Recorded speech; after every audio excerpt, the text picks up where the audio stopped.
يا أيها الذين آمنوا اتقوا الله ولتنظر نفس ما قدمت. السلام عليكم ورحمة الله وبركاته. Alhamdulillah wassalatu wassalamu ala Rasulillah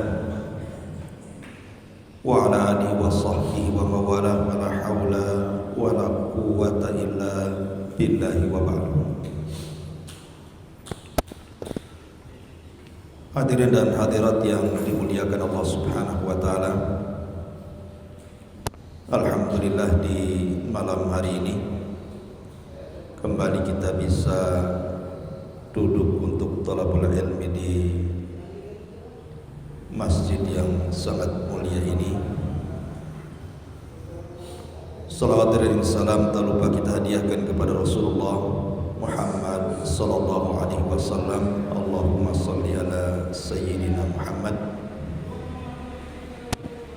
Dan pembahasan di malam hari ini kita akan meneruskan sejarah dari peperangan Nabi sallallahu alaihi wasallam. Dan malam ini kita akan membahas tentang perang Ahzab atau dikenal juga perang Khandaq. Bahkan saking dahsyatnya perang Ahzab ini sampai Al-Quran memberi nama dalam satu suratnya dengan suratul Ahzab, surat Al-Ahzab. Ahzab itu artinya kelompok-kelompok, golongan-golongan yang mengepung Nabi sallallahu alaihi wasallam di kota Madinah. Adapun kapan terjadinya perang Ahzab? Kenapa pula kemudian Nabi SAW sampai dikepung oleh musuh-musuh yang begitu banyak, dari orang-orang Quraisy bergabung dengan Khudail, Ghatafan,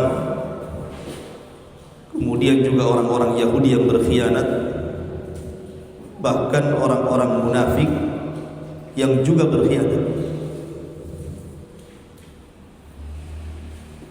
Lalu bagaimana kondisi peperangannya?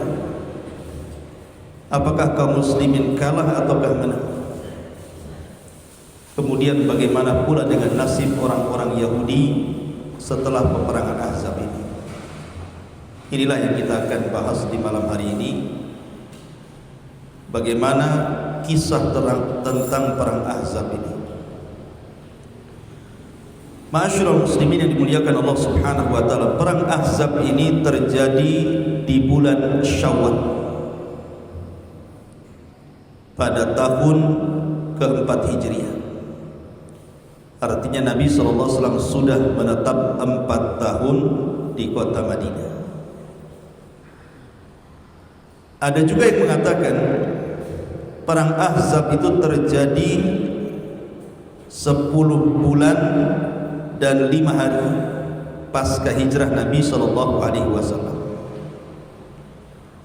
Ada juga yang mengatakan perang Ahzab itu terjadi pada tahun ke-5 Hijriah. Wallahu alam, bahwa pendapat yang kuat wallahu alam bahwa perang Ahzab itu terjadi pada tahun keempat setelah hijrahnya Nabi sallallahu alaihi wasallam. Kalau kita melihat di awal-awal peperangan, contoh perang Badar, perang Uhud, dan juga perang Ahzab, itu tentara kaum muslimin tidak imbang jumlahnya. Contoh saja dalam perang Badar, tentara kaum muslimin cuma 340. Ada yang mengatakan 314. Ada yang mengatakan 313 dan 2 penunggang kuda.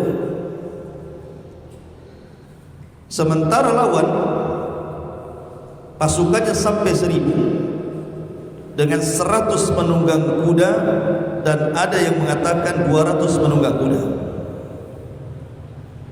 Bayangkan 300 lebih berbanding 1000 lebih. Kemudian dalam perang Uhud, kaum muslimin itu jumlahnya hanya 700 dengan 50 pemanah dan 4 orang yang membawa senjata. Sementara pasukan musuh sampai 3000 tentara, 3000 yang menunggang unta dan 200 yang menunggang kuda. Ini kan tidak imbang dalam perang Uhud. Lah dalam perang Ahzab sendiri, tentara kaum muslimin tidak imbang karena jumlahnya ketika itu 3000 melawan 10.000 lebih.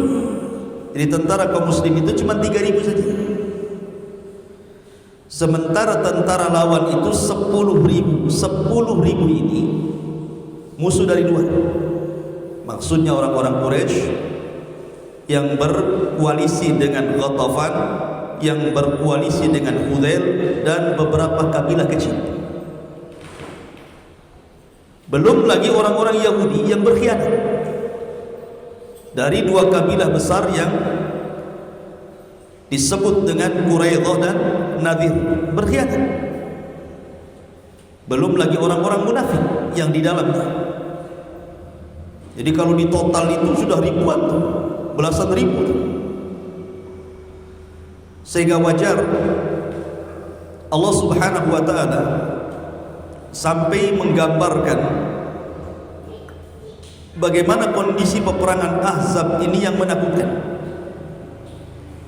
Allah Subhanahu wa ta'ala berfirman dalam surah Al-Ahzab, "Idh ja'ukum min fawqikum wa min asfala minkum wa idh zaghatil absara wa balagatil qulubul hanazir hunalik wa tadhunnuna billahi dhununa hunalika ibtuliyal mu'minun wa zulzilu zilzalan syadida." Karena banyaknya musuh ini kan dikepung dari luar dan dalam nih masalahnya. Makanya Allah Subhanahu wa ta'ala gambarkan kondisi kaum muslimin saat itu. Ketika mereka, maksudnya musuh-musuhmu, datang kepadamu dari atas, dari bawah, dan ketika penglihatanmu terpana dan hatimu menyesak sampai ke tenggorokan karena melihat besarnya tentara musuh gitu ya, sehingga kalian berprasangka yang bukan-bukan terhadap Allah. Disitulah orang-orang yang beriman diuji dan digoncangkan hatinya dengan kegoncangan yang sangat dahsyat. Begitulah peperangan Ahzab digambarkan dalam Al-Quran, luar biasa. Lalu apa penyebabnya? Kenapa sampai terjadi koalisi musuh-musuh Islam melawan Islam? Dan bagaimana kemudian orang-orang Yahudi sampai berkhianat? Bukankah dalam piagam Madinah yang sudah saya jelaskan kepada antum bahwa orang-orang Yahudi yang ada di kota Madinah bersama orang-orang kaum muslimin sudah melakukan perjanjian untuk saling melindungi Madinah kalau terjadi penyerangan dari luar? Ini tidak, justru orang-orang Yahudi yang menyulut permusuhan. Kisahnya begini. Ketika Nabi SAW hendak meminta bantuan kepada Yahudi Bani Nadir untuk ikut serta membayarkan diat terhadap 2 orang yang dibunuh, entah mengapa orang-orang Bani Nadir Yahudi ini tiba-tiba kemudian berpemikiran untuk membunuh Nabi. Jadi mereka merencanakan, nanti kalau si Muhammad itu datang dan kita sedang rapat, satu orang naik ke atap, bawa batu besar, paskan di kepala dia, jatuhkan sampai mati. Tetapi Nabi SAW seorang Nabi. Sebelum itu terjadi, Jibril datang memberitahu agar jangan dilanjutkan perjalanannya ke Bani Nadir, karena mereka merencanakan pembunuhan. Maka Nabi SAW langsung balik kembali ke kota Madinah, kemudian mempersiapkan pasukan di serbunya Bani Nadir. Akhirnya mereka pun diusir dari kota Madinah, kemudian mereka pun tinggal di Khaybar bersama teman-teman mereka di luar kota Madinah, Khaybar. Karena kesalahan mereka sendiri. Mereka membuat perjanjian yang sudah sangat kokoh dalam piagam Madinah, mereka langgar. Makanya mereka diusir. Rupanya pembesar mereka sakit hati. Dari sinilah mereka merencanakan untuk melakukan penyerangan. Berangkatlah tokoh mereka menuju orang-orang Quraisy, karena tahu bahwa orang-orang Quraisy kan memang dari dulu bermusuhan dengan Rasul. Sejak permulaan dakwah Rasul, kemudian terjadinya perang Badar dan mereka mengalami kekalahan, kemudian juga perang Uhud dan peperangan kecil bersama orang-orang Quraisy. Jadi orang Yahudi tahu bagaimana permusuhan orang-orang Quraisy dengan Nabi SAW itu luar biasa. Sehingga kemudian mereka pun mendatangi orang-orang Quraisy ini, tokoh Yahudi ini. Tetapi sebelum mereka datang kepada orang-orang Quraisy, orang-orang Quraisy ini bertanya kepada orang Yahudi, kalian mengajak kami untuk berkoalisi menyerang Muhammad dan para pengikutnya. Saya ingin tanya kepada kalian, mana yang lebih baik, agama kami atau agama Muhammad? Jadi orang-orang Yahudi ini diuji dulu oleh orang-orang Quraisy itu, mana yang lebih baik, agama kami atau ke agama Muhammad? Maka tiba-tiba mereka mengatakan, ya tentu agama kalian jauh lebih baik dibandingkan agama Muhammad. Bukankah kalian menjaga Ka'bah, memberikan makan dan minum jemaah haji dan begitu seterusnya? Dari sini ma'asyiral muslimin yang dimuliakan Allah Subhanahu wa taala, Allah turunkan ayat kepada mereka. Apa ayatnya? Alam tara, tidakkah kau melihat, gimana ayatnya? Alam tara ila nabiyina utu nasiban minal kitab. Tidakkah kau lihat orang-orang yang diberi bagian daripada kitab itu, yu'minuna bil jibti wa taghut, mereka lebih beriman kepada al-jibti, berhala-berhala, dan juga taghut, sesembahan selain daripada Allah. Wa yaqulun, dan mereka mengatakan kalian lebih berpetunjuk dibandingkan mereka. Kan kurang ajar. Padahal orang Yahudi tahu bahwa Rasul SAW itu Nabi. Mereka tahu, karena memang ciri-cirinya termaktub di dalam Taurat. Mereka paham itu. Tetapi karena mereka sakit hati gitu ya, makanya kemudian mereka rela membenarkan agama orang-orang musyrik dan menjelek-jelekan agama petunjuk, sampai mereka rela menyembah sesembahan orang-orang musyrik. Oh, dari situ orang-orang musyrik percaya bahwa kedatangan mereka itu ingin melakukan pengkhianatan dan merobek perjanjian dan ingin menyerang Nabi SAW. Jadi orang Yahudi, tokoh Yahudi mengatakan, kalian serang dari luar, kami serang dari dalam. Deal. Akhirnya kemudian orang-orang Quraisy pun mempersiapkan pasukan 4.000. Kemudian menghasut Bani Ghatafan, Bani Hudzail dan kabilah-kabilah kecil Arabnya, sehingga genap menjadi 10.000 pasukan yang disiapkan oleh kafir-kafir Quraisy ini. Maka Huyai ibn Akhtab. Huyai ibn Akhtab ini tokoh Yahudi dari Bani Nadir, ingin merayu kabilah Bani Quraidah. Kan Bani Quraidah waktu itu tidak mau berkhianat. Akhirnya kemudian didatangilah tokohnya Bani Quraidah itu, namanya Ka'ab ibn Asad. Ketika kemudian Huyai ibn Akhtab ini mendatangi kabilah Bani Quraidah dan kemudian merayu Ka'ab ibn Asad ini supaya bergabung dalam peperangan ini, awalnya enggak mau dia. Dia mengatakan, kami tidak merobek perjanjian, kami beriman dengan Muhammad dan begitu bla bla bla bla. Sampai-sampai Huyai bin Akhtab mengatakan, aku datang kepadamu dengan kemuliaan dunia, dibantah sama Ka'ab ibn Asad ini, bahkan kau datang kepadaku dengan kehinaan dunia, pergi kau dariku. Tapi karena pandainya merayu Huyai bin Akhtab ini, akhirnya kemudian terayu pula Ka'ab bin Ashraf ini dan belakangan siap bergabung. Berarti sudah dua kabilah Yahudi itu, kabilah Bani Nadir yang terusir di Khaybar, kemudian Bani Quraidah yang masih menetap di kota Madinah, yang masih bersama Nabi SAW.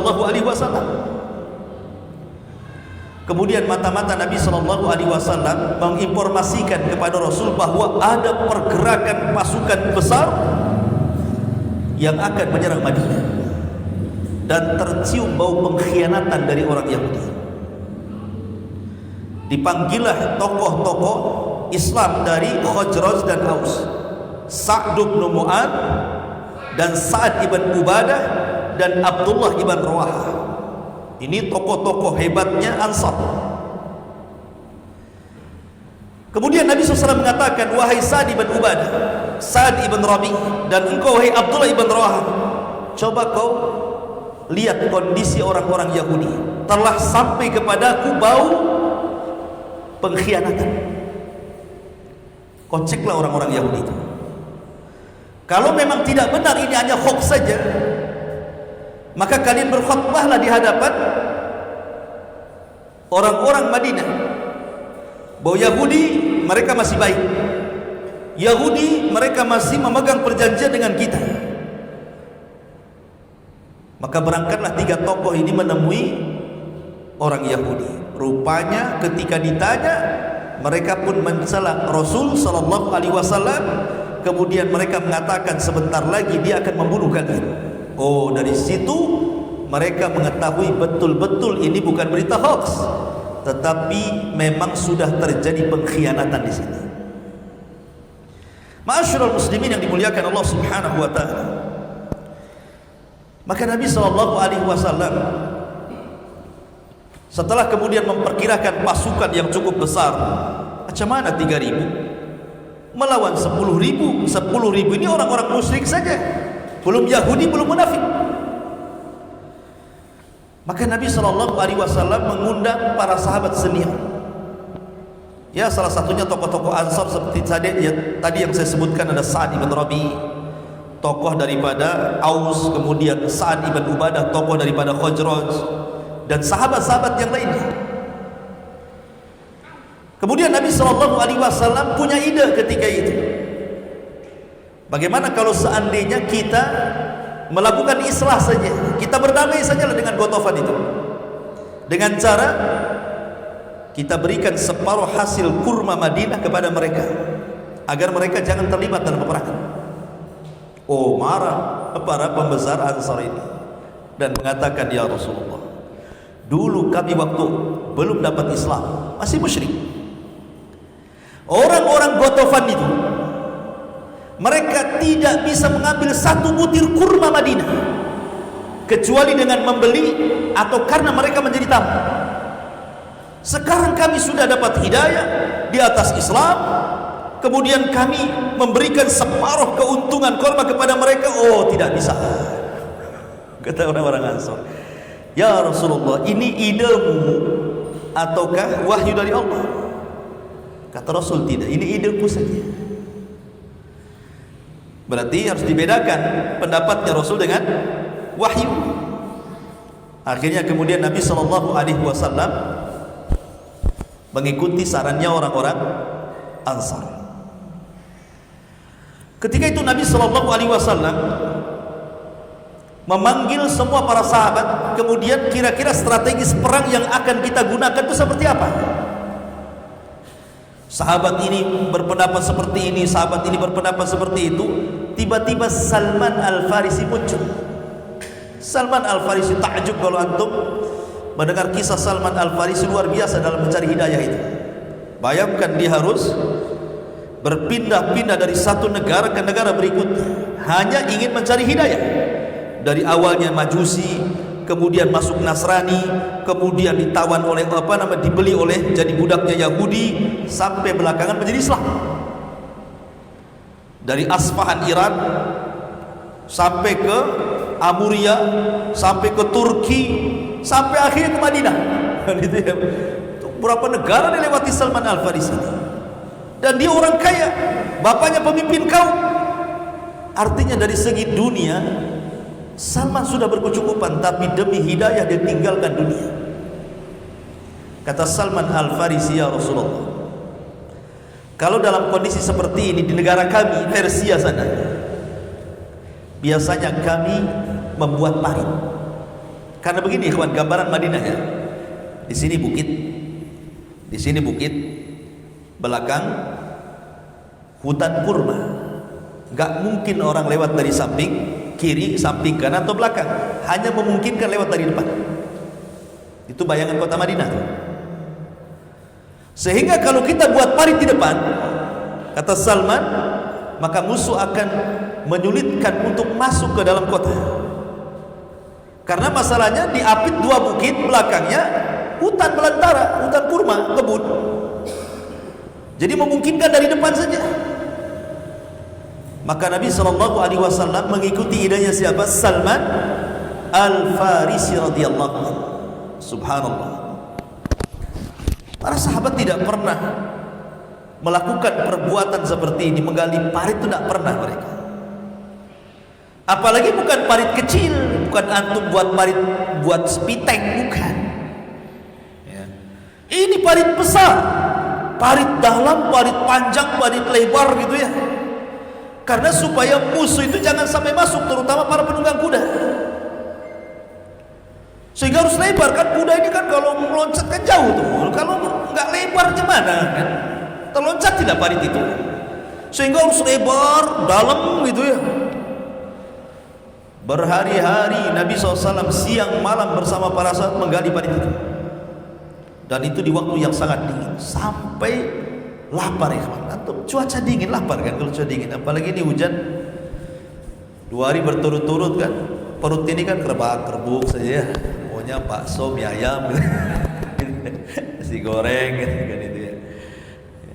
Jadi sahabat akhirnya mengeluh kepada Rasulullah kelaparan. Disingkap pakaian sahabat itu. Rupanya ada batu yang diikat di perut. Begitu cara orang dulu nahan lapar. Ambil batu, taruh di perut, dibuntal. Coba lah tuh kalau lapar kayak gitu. Gak yakin kalau lapar pasti tuh ke warung. Ngapain taruh batu ya? Bagus ke warung lah. Nggak ada uang cash, ngutang. Jadi akhirnya kemudian Rasul pun ingin memberitahu sahabat bahwa dia pun lapar. Disingkaplah pakaian Rasul, sahabat 1 batu, Rasul 2 batu. Menunjukkan laparnya Nabi SAW. Tapi subhanallah, banyak mukjizat yang terjadi saat penggalian parit itu. Nantilah kita di akhir cerita tentang mukjizat penggalian parit itu. Kalau kita cerita mukjizat nanti nggak selesai ceritanya. Jadi selesai kemudian buat parit, maka kemudian Nabi SAW kan sudah mencium pengkhianatan. Pertama orang-orang Yahudi, yang kedua orang-orang munafik. Perhatikan dalam surah Al-Ahzab perkataan orang-orang munafik melemahkan tentara kaum muslimin. Dan memang begitu kan, di perang Uhud saja orang-orang munafik membawa hampir sepertiga pasukan pulang. Maka sama dalam perang Ahzab itu juga orang-orang munafik mengatakan, kepada orang-orang yang beriman, wa idh qalat ta'ifatun minhum ya ahla Yathrib la muqama lakum farji'u wasta'dhinu fariqum minhumun nabi yaquluna inna buyutana awrah wa ma hiya bi awrah yuriduna illa firara. Lihat bagaimana perkataan orang munafik melemahkan orang Islam nih. Wahai penduduk Madinah, penduduk Yathrib, tidak ada tempat bagimu, maka kembalilah kalian. Dan sebagian dari mereka meminta izin kepada Nabi untuk tidak ikut perang, gara-gara hasutan orang munafik. Sesungguhnya rumah-rumah kami terbuka, tidak ada penjaga. Pada rumah-rumah itu tidak terbuka, mereka hanya hendak lari dari peperangan. Jadi tentara ini mengatakan, orang-orang munafik, sudahlah balik-balik ke rumah-rumah kalian. Ngapain kalian menjaga parit di sini gitu? Nanti kalau nyerang rumah kalian gimana? Jadi betul-betul kalau ban itu digembosi betul. Tetapi jawaban orang-orang yang beriman, walamma ra'al mu'minuna al-ahzab, dijawab di sama orang-orang yang beriman. Walamma ra'al mu'minuna al-ahzab qalu hadza ma wa'ada Allah, hadza ma wa'adana Allah wa rasuluhu wa sadaqa Allah wa rasuluhu wa ma zadahum illa imanan wa taslima. Dan ketika orang-orang yang beriman melihat kelompok-kelompok yang bersekutu itu, justru mereka mengatakan inilah yang dijanjikan Allah dan Rasulnya kepada kami, dan benarlah Allah dan Rasulnya, dan yang demikian itu menambah keimanan dan keislaman kami. Oh, makin dikompori, makin kuat imannya.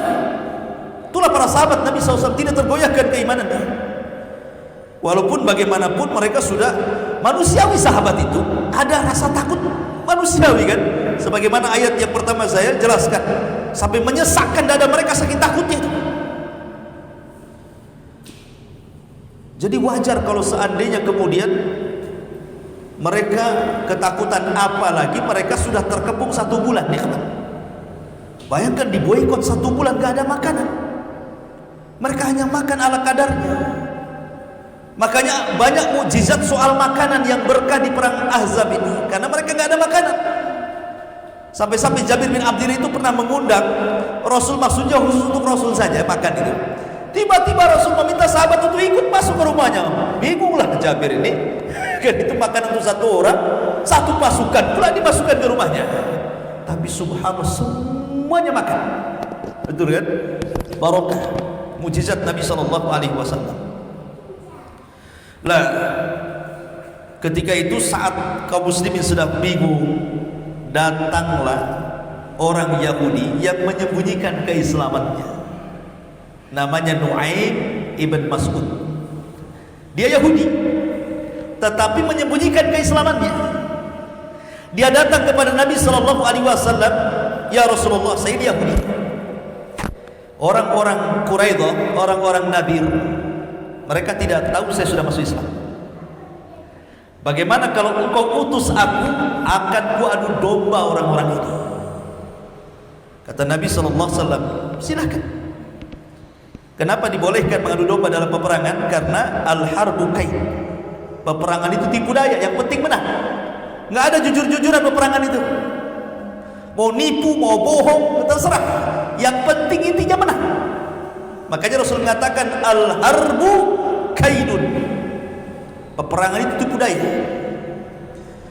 Datanglah Nu'aim ibn Hammad ini kepada tokoh-tokoh Yahudi dan mengatakan, kalian kan tahu siapa saya, siapa posisi saya,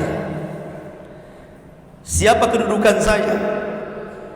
Maka tokoh-tokoh Yahudi mengiyahkan dia, engkau orang mulia, engkau orang diperhitungkan dalam Yahudi. Bagaimana kalau seandainya aku berikan saran kepada kalian? Apa saran? Kata Nu'aim bin Hammad, sekarang logika, kalau seandainya orang-orang dari Quraisy kafir itu datang menyerang Madinah, qadarullah kalah, Kemudian mereka pulang ke Mekah. Kira-kira apa yang akan dilakukan oleh Muhammad kepada kalian? Habis kalian nanti. Bahasanya seperti itu kan. Begini, saya kasih saran. Biar orang-orang kafir Quraisy itu tidak berkhianat dan betul-betul bergabung dengan kita untuk menyerang Muhammad. Kita minta 10 anak-anak mereka kita sandra.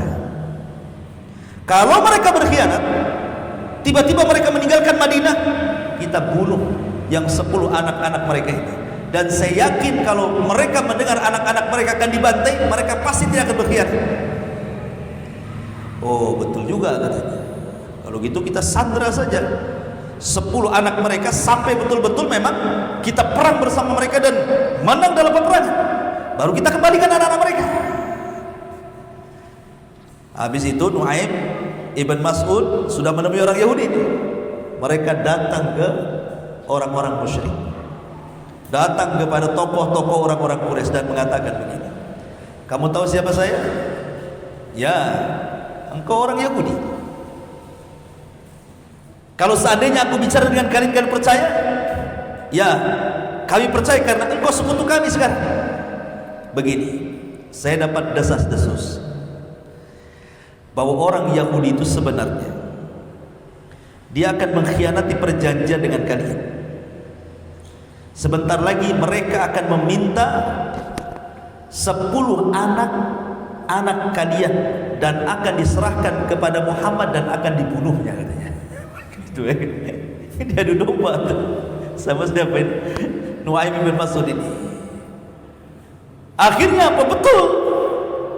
Tokoh-tokoh Yahudi ini setelah Nuaim bin Mas'ud ini mengadu domba nih, mereka datang kepada orang-orang Quraisy dan mengatakan begini, kami bukan tidak percaya dengan kalian.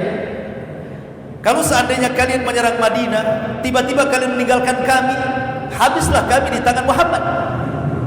Sebagai jaminan, tolonglah serahkan 10 anak kalian. Ini saja jaminan saja kalau kalian tidak berkhianat. Kata orang musyrik, oh 10 anak ya kan. Dan dengar dari Nu'man bin Mas'ud itu kan. Oh 10 anak gitu kan. Baik katanya. Nah, tengok nanti katanya. Dari sini orang Yahudi sudah gak respect. Wah ini udah mengkhianat nih kan. Karena gak mau ngasih 10 anaknya kan. Mereka gak mau kasihkan. Berhasil Nu'man bin Mas'ud ini memecah belah orang ini. Sehingga ketika orang-orang musyrik menyerang Rasul, orang Yahudi gak terlibat. Karena takut. Mereka nonton saja. Akhirnya orang-orang musyrik mereka padahal sudah melakukan pengepungan. Rasul itu sudah kepepet di 1 bulan dikepung. Macam mana gak kepepet ikhwan? Makanan gak ada, sudah lemas sahabat itu, kelaparan. Akhirnya kemudian ketika berhadap-hadapan, orang dulu kan biasalah ada sistem mubarazah. Mubarazah itu adu tanding gitu ya. Dari kaum muslimin Ali bin Abi Thalib, dari orang-orang kafir Quraisy Amr ibn Abi Wud. Amr ibn Abi Wud ini jagoan hebat. Dan dia setara dengan Abu Thalib, bapaknya Ali. Jadi ketika melihat Ali, ngapain kamu melawan aku katanya kan? Aku ini kawan baik bapakmu katanya. Mundur ini anak bawang ya. Cari yang baik lagi katanya. Aku tidak akan membunuhmu, aku menghormati bapakmu. Kata Ali bin Abi Thalib, bahkan aku yang akan membunuhmu katanya. Anak kecil gitu. Akhirnya terjadilah mubarazah, menanglah Ali bin Abi Thalib. Memang tidak terjadi peperangan yang berarti dalam perang Ahzab nih, kawan. Maksudnya bukan perang wah, karena kan ada parit masalahnya gitu kan. Jadi, dan setiap peperangan Rasul hampir 27 lebih lah, kurang lebih 30 peperangan Rasul itu kan kebanyakan itu tidak adu fisik. Kadang-kadang damai ya kan, macam-macam kan. Yang betul-betul perang itu perang Badar, perang Uhud gitu ya. Hunain itu memang betul-betul perang gitu kan. Tapi hampir peperangan Rasul itu tidak ada perang berarti. Contohnya perang Khandaq. Yang terkenal mubarazahnya Ali dengan Amr ibn Abi Wud saja. Karena lempar-lemparan panah saja. Cuman masalahnya Nabi pernah marah dalam perang Khandaq ini. Kenapa? Gara-gara dia jaga Khandaq, jaga parit itu, akhirnya masuk waktu asar mereka masih melempar tombak panah gitu. Kalau seandainya ditinggalkan sholat asar, musuh akan masuk. Sehingga Rasul bertahan bersama sahabatnya, lewatlah sholat asar sampai maghrib. Barulah Nabi SAW sholat asar di waktu maghrib. Di sini Rasul marah dan mengatakan, "Mala Allahu kuburahum nar." Semoga Allah membakar kuburan-kuburan mereka dengan api neraka. Karena mereka sudah mengakhirkan sholat wusta. Nah, dari sini tahu penafsiran Al-Quran, hafizu ala salawati was salatil wusta. Jagalah oleh kalian 5 waktu sholat, terutama wusta. Rasul mengatakan apa dalam sholat asar? Karena mereka sudah mengakhirkan sholat wusta. Berarti sholat wusta itu sholat asar. Siapa yang menjaga sholat asar, maka dia bisa menjaga sholat yang lainnya.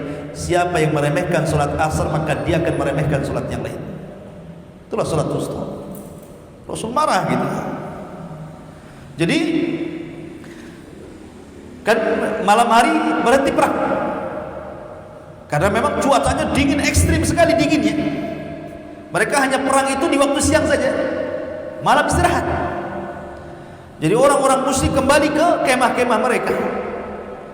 Disinilah namanya orang dingin pasti akan bakar-bakar kan, pasti untuk menghangatkan badan kan, pasti harus bakar-bakarlah pasukan ini. Allah Subhanahu wa taala kirim malaikat. Allah kirim malaikat, dan malaikat ini membuat angin yang sangat dahsyat, sehingga kemudian angin ini menjadikan kayu-kayu yang terbakar itu membakar semua tenda, berhamburan kemana-mana kayu ini yang banyak apinya itu kan, masuk ke tenda ini, kebakar tenda itu, masuk ke tenda itu, akhirnya seluruh tenda kebakar. Kemudian periuk-periuknya semua terbang tak kemana, kuda-kudanya ketakutan lari. Akhirnya mereka pun sama-sama dari bekalnya kan. Kalau mereka bertahan dengan tidak ada perbekalan, tidak ada kemah, bisa mati kedinginan. Dari situlah akhirnya, daripada mereka mati konyol, satu persatu kabilah ini pulang ke Quraisy, pulang ke Ghatafan, pulang ke Hudzail gitu. Subhanallah. Gak ada perang, hanya perang itu saja ya. Tapi Allah Subhanahu wa taala menangkan gara-gara apa? Gara-gara Allah tolong dengan dikirim para malaikat, sama dengan perang Badar, dikirim 5.000 malaikat kan. Tapi dalam perang Khandaq ini, perang Ahzab ini, Allah kirim malaikat menciptakan angin sehingga menghambur-hamburkan tenda dan tanah dan tempat-tempat istirahat mereka, sehingga kudanya lari, periuknya terbang ke sana kemari, tendanya kebakar. Akhirnya mereka pun pulang dalam kondisi rugi. Sekarang orang musyrik sudah pulang. Sekarang Yahudi sendirian. Yahudi sendirian. Orang-orang musyrik sudah balik. Maka pembesar Yahudi Ka'ab bin Asad ini kemudian diberikan pilihan. Dia langsung berceramah di hadapan masyarakat Yahudi. Aku beri kalian 3 waktu. Kalian harus beriman kepada Muhammad. Kalau tidak, kalian akan dibunuh, kalian akan jadi tawanan, kalian akan jadi budak macam-macam. Mereka mengatakan, tidak mungkin kami meninggalkan ajaran Taurat. Kalau kalian masih berpegang itu, nanti rasakan kalian. Ditakut-takuti kan itu. Akhirnya setelah perang Ahzab, karena merasa sudah menang, musuh sudah nggak ada, Rasul pulang ke rumahnya, kemudian mandi. Otomatis yang namanya mandi meletakkan baju besi, kemudian meletakkan senjata. Tiba-tiba Rasul sedang mandi, dipanggil-panggil orang dari luar. Maka Nabi SAW langsung bergegas, kemudian menemui, rupanya ada seorang penunggang kuda. Sebenarnya itu malaikat Jibril. Kuda berwarna putih, kemudian yang menunggang pun berwarna putih sangat ganteng, menyerupai seorang sahabat namanya Dihyatul Kalbi. Itu sahabat paling ganteng dari kalangan muhajirin. Makanya kalau sahabat Dihya al-Kalbi ini pergi ke Syam ya dalam rangka berniaga, Itu wanita-wanita Syam itu sampai tidak berkedip tuh, nengokin dia saking gantengnya, gitu ya. Lah Jibril ini kalau datang kepada Rasul ya tak mungkin lah nyerupai antum, nyerupai Dihyatul Kalbi. Jadi kata Dihya, jelmaan malaikat Jibril, ya Muhammad, kenapa kau letakkan pedang? Malaikat belum meletakkan pedang, kau sudah letakkan pedang, katanya. Pakai lagi baju besimu, katanya. Sudah pakai lagi baju besinya, sudah ambil lagi pedang. Kata malaikat Jibril, kau kumpulkan pasukan, serbu Yahudi Bani Quraidah, mereka sudah berkhianat. Maka Nabi SAW masak lagi baju besi, ambil lagi pedangnya. Kemudian Rasul menyuruh untuk mengumpulkan pasukan ini, ikhwan. Ya namanya orang serang sana serang sini kan, ada yang kena panah, ada yang kena tombak kan gitu ya. Banyak yang luka-luka, belum pun istirahat. Tiba-tiba Nabi SAW mengumpulkan mereka dan mengatakan, idhabu ila Bani Quraidah fala tusalliyanna ahadakumul asra illa fi Bani Quraidah. Hei tentaraku, serbu Bani Quraidah, berangkat sekarang. Mereka belum beristirahat, luka sebagian sahabat masih menganga. Tetapi karena ini seruan jihad dan para sahabat sangat mencintai mati syahid, mereka tak peduli dengan luka-luka itu. Mereka langsung bergegas dan mengatakan, kata Rasul, berangkat kalian ke Bani Quraidah, dan jangan salah seorang di antara kalian ada yang sholat asar di jalan kecuali sampai di Bani Quraidah. Oh, ini langsung perintah Rasul, berangkat semua para sahabat.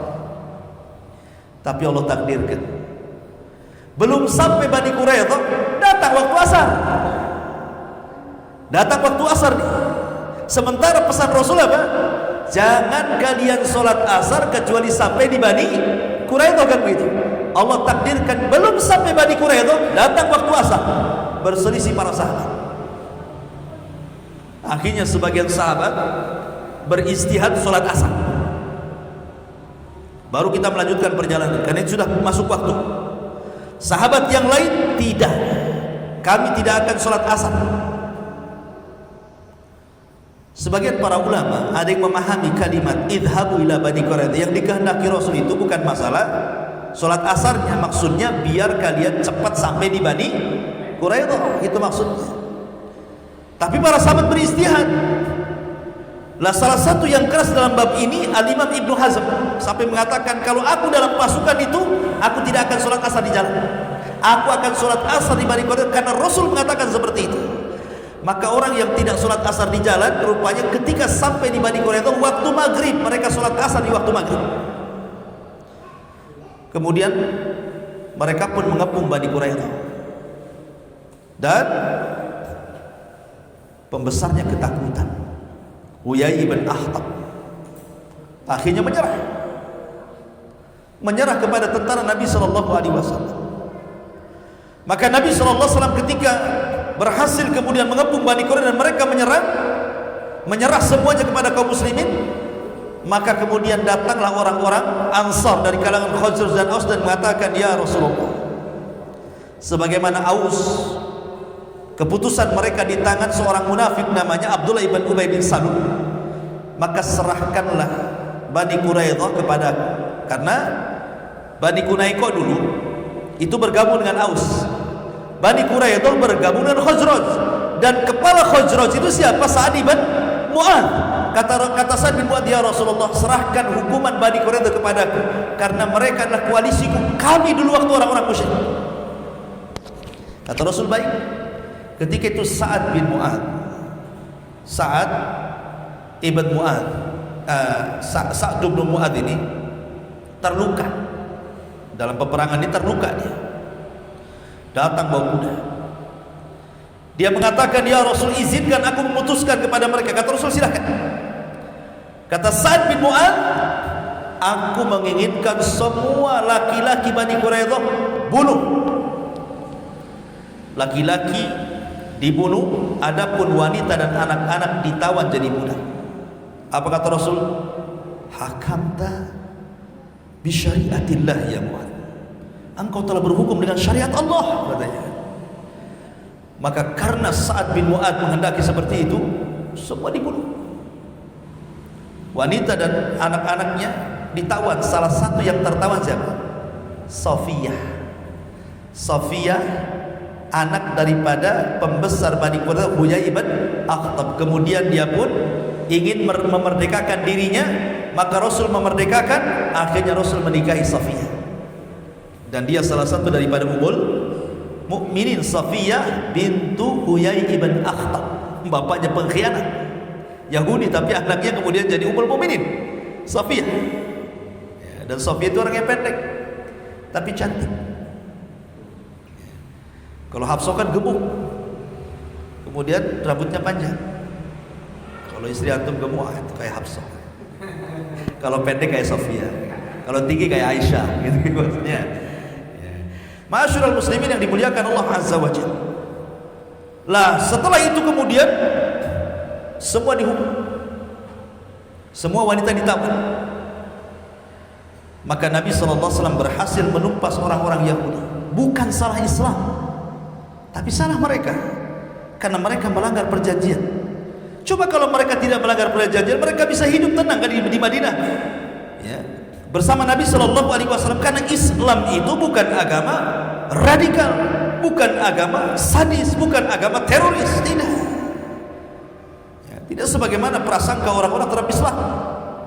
Karena yang memulai mereka, maka kita juga tidak mungkin diam kan begitu. Mereka yang memulai.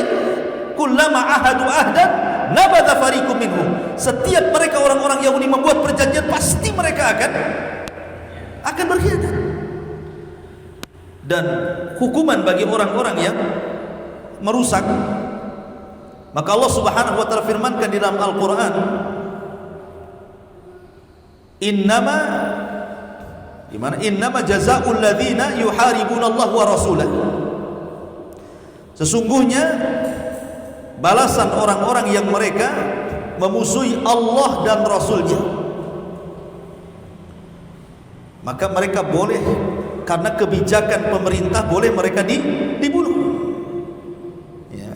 Balasan orang-orang yang memusuhi Allah dan Rasulnya itu, dan orang yang merusak di bumi, an yuqattalu, mereka bisa dibunuh.